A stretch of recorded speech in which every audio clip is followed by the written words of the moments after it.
Subscribe करें और bell दबाएं ताकि कोई खबर रह न जाए।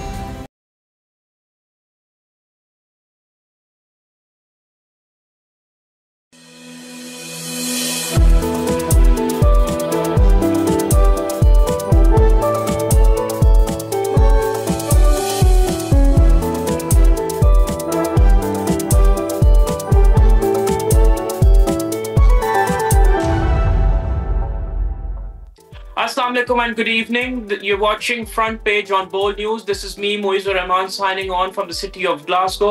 We will be getting you news from all across the world, unfiltered views as well as bold analysis. So without wasting any time, let's go and discuss what we are discussing today. And we will be discussing stories that matter the most for Pakistan. Number one, obviously, India's humiliation at the Shanghai Cooperation Organization's defense ministers meeting held in Qingdao earlier this week. And we will also be discussing the matters of Iran and how they're shaping up. We have invited Dr. Kamachima to our show, who's a national security analyst as well as a foreign affairs commentator. Thank you so much for joining us on this show. Thank you very much.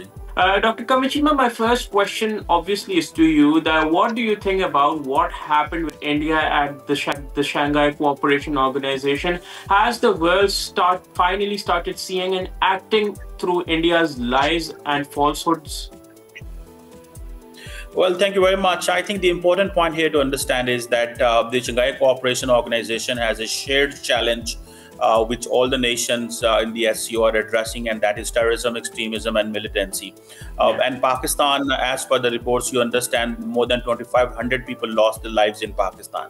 So Pakistan is a genuine victim of fighting terrorism, to whom the American CENTCOM chief said that Pakistan has lost hundreds of soldiers, thousands of civilians, and Pakistan is America's phenomenal partner in countering terrorism. So the world does understand that we are fighting terrorism. So when India comes up in the game and try to make it that they are fighting terrorism in Kashmir, but that's not fighting terrorism. They have subjugated the people of Kashmir. They target them, they eliminate them, they go for extrajudicial killing, and that's what the Indian Defense Minister Rajnath Singh brought at the SCO forum, and the SCO basically rejected that you cannot bring these bilateral things in SCO. SCO talks about multilateral challenges. SCO talks about those areas, those challenges which are the shared challenges. So you cannot pinpoint particular events.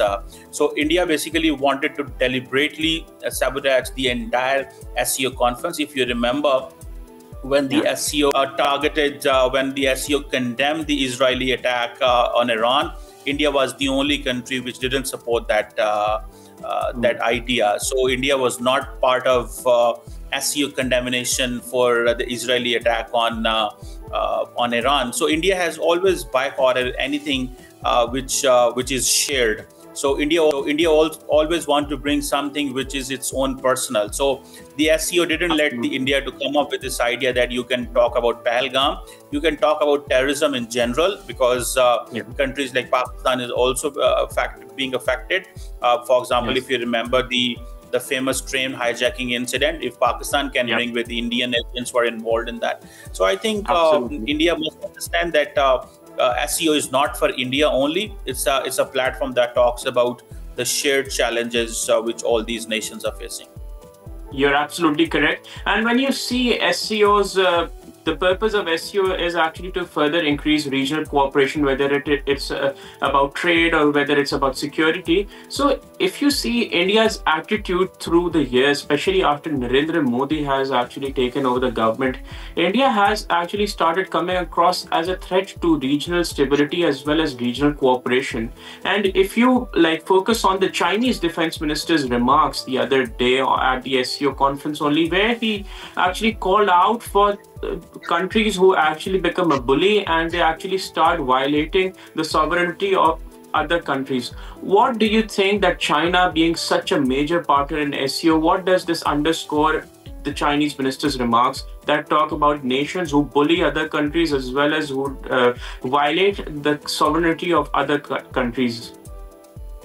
Well, I think when the Chinese are talking, basically they are giving a reference that how India is pulling its neighboring countries. Although India has a Absolutely. neighborhood first policy, but when it comes to organizations like SAARC, India deliberately dismantled the entire organization so that it can have a monopoly over the region. So wherever it believes that Pakistan has a principal policy that we will not let India to be the policeman of the region. One, we want the restoration of SAARC, which the Bangladesh and many other countries want. But India is the only country which is an irritant, and it doesn't let such organizations to perform where there should be multilateralism within South Asia. India talks of multilateralism in Asia while engaging with China, but when it comes to multilateralism within South Asia, India won't be part of that. So the Chinese government time and again saying that this bullying of India for its smaller neighbors must not be acceptable. So that's why. And one more thing you must understand: the Indians are part of the SCO because India is a part of Asia, and India is a neighbor of China. India is closer with the Russia. But remember, in the West, SCO is seen as a forum which is anti-West. So India wants to give a message to the Western world that, look, we are part of the SCO, but we don't let China, Russia, and other countries dominate the agenda. We are the one who basically try to balance things in SCO. So we are basically a balancer in SCO. We are not the one who are part of an anti-West. We want to change the behavior of Chinese and Russians. So India has been doing this for long, but remember, SCO has bigger agenda, and with every passing day, India is getting isolated within these such kind of platforms, because neither it can take a clear diplomatic stance, neither it can take a clear political stance.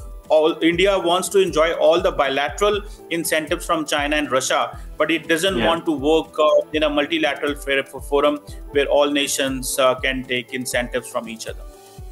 Absolutely. And like if you see India's conduct in the last few years, it actually reeks of imperialism. So thank you for sharing your analysis on this matter. Now I want to actually move towards Iran, Dr. Kamachima, and also how Pakistan's diplomatic muscle is getting stronger with each passing day. Now there have been reports that, as you may have seen, that the Pakistan's Army Chief Field Marshal General Saini also met the American President Donald Trump, and Donald Trump actually commented, and he actually really commended the army chief at the NATO conference, and then also the American Secretary of Foreign Affairs, Marco Rubio, also had a call with the Pakistani Prime Minister, as well as the other leadership of Pakistan and America have been in close contact in the last few days.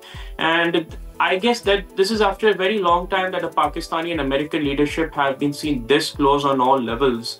And what do you think is the main purpose of this closeness, and how do you see Pakistan's role shaping up diplomatically in the next few days or months or years to follow? Well, I think Pakistan has become, irrelevant in this administration. The reason behind is that the previous administration has a jaundiced view of Pakistan, particularly the Biden administration, which downgraded the relation with Pakistan. But the incumbent administration, they do understand that Pakistan is an important player. Either it comes to China, India, Iran, and Afghanistan. Remember, all these four nations are very much important for the United States. China is a nation which to whom they are countering in Indo-Pacific. And they need partners for that. India is another player to whom they want to have. They have comprehensive global strategic partner. But India is also working on strategic autonomy, where they are getting more oil from Russia. And remember, last night, a couple of American senators have brought a bill in the U.S. Senate that they should impose 500% taxes on India if it keeps on importing oil from Russia. And then it comes to Iran and Afghanistan. America needs Pakistan's support. American wants to engage with Pakistan. So I think Pakistan has got quite a relevance in the region. All what is important is that how things will shape up in the future. And I think in the last 10 days, I think Marco Rubio has called twice to the Pakistani Prime Minister, which tells the relevance of Pakistan's government, Pakistan's political stance, where we call spade a spade. American and Israeli targeted on Iran were condemned. But at the same time, we want to cooperate and engage with the United States. So I think things are moving in right direction.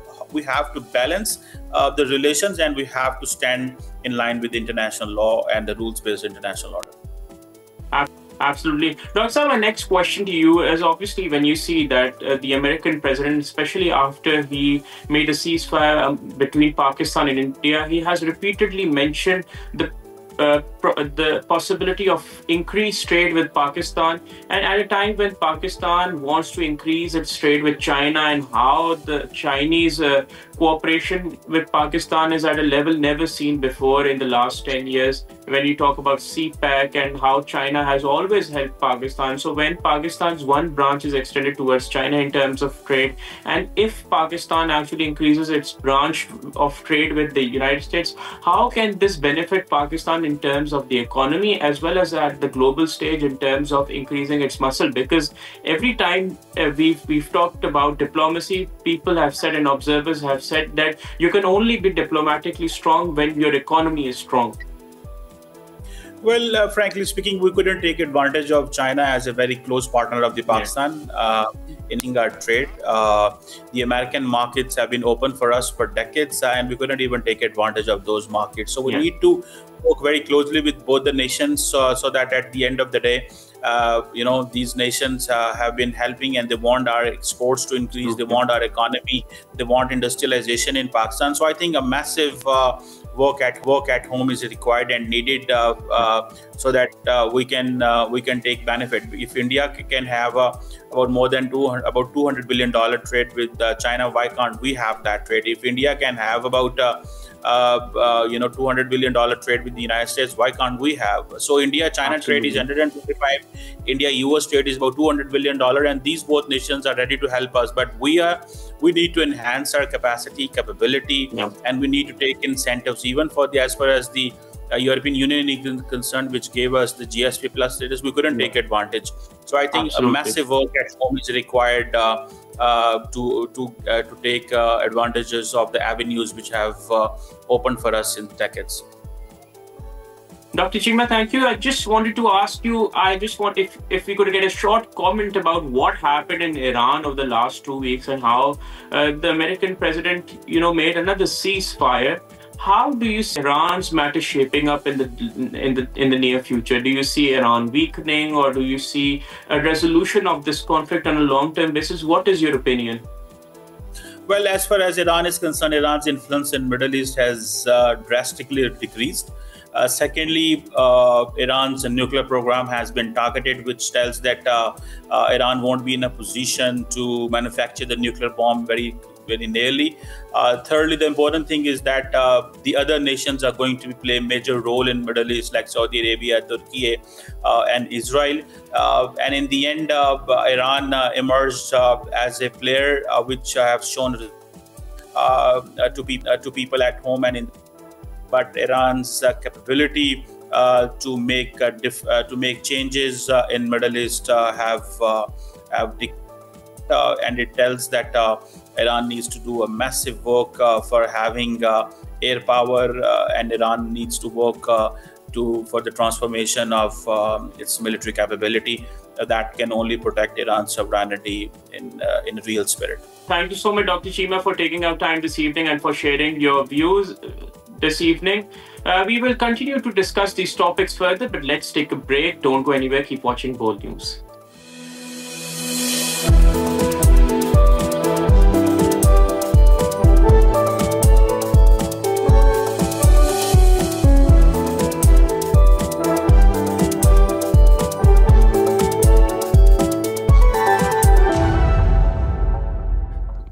Welcome back to Front Page. Before the break, we were discussing in detail India's humiliation at the SCO, and we had Dr. Cheema for his analysis on the situation in general around the region, as well as how India has gotten red-faced around the world and across the world, because the world has finally started seeing through India's lies, falsehood, and propaganda. Now let's move on to Iran and what is happening, particularly about Iran, because their supreme leader Ayatollah Ali Khamenei made a first public appearance after this entire conflict was over, and also now the United States of America has reportedly asked for Pakistan's effort in terms of mediation, as well as bringing this conflict to a long-term halt. So Iran, ladies and gentlemen, is a country at the center of the geopolitical storm with stakes that couldn't be higher: nuclear weapons, global oil routes, and a region on edge.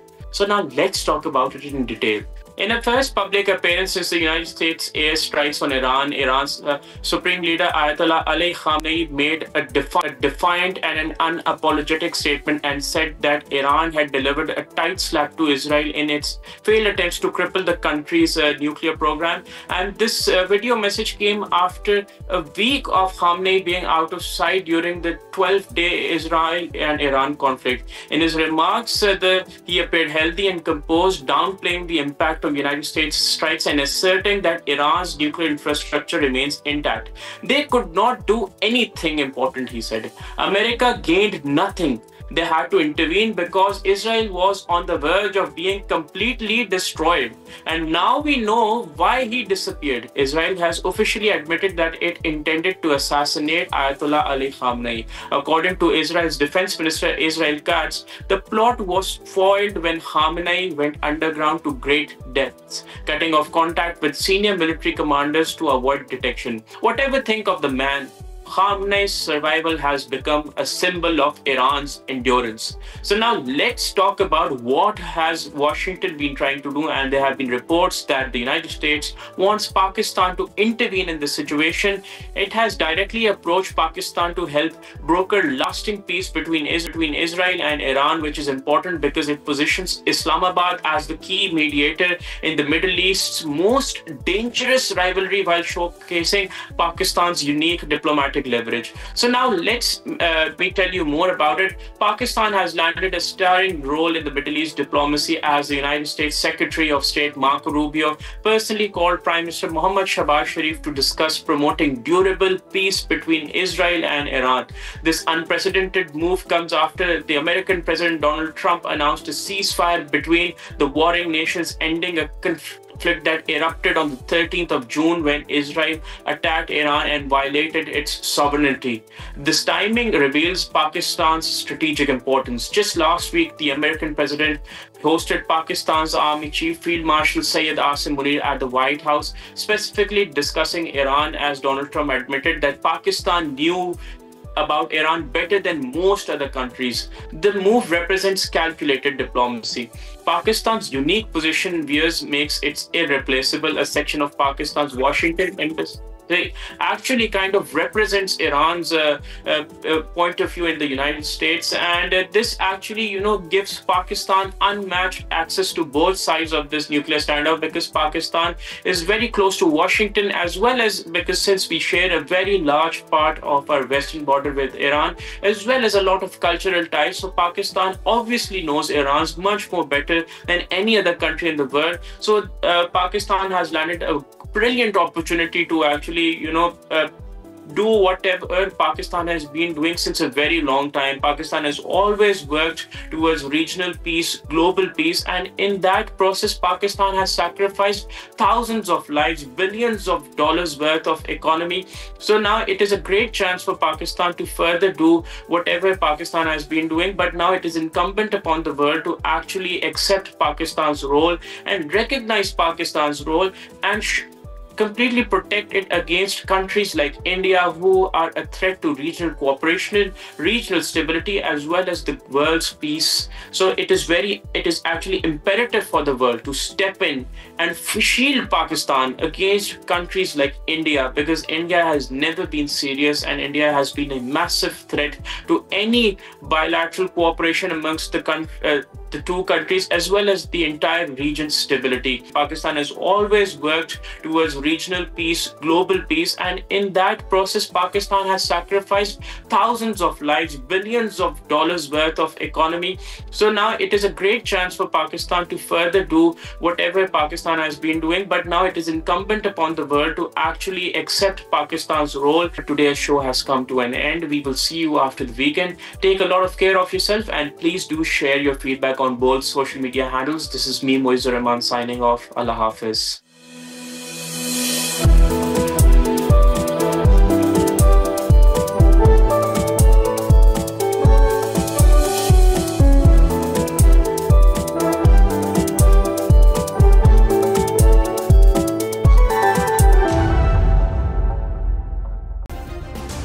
Subscribe करें और bell दबाएं ताकि कोई खबर रह न जाए।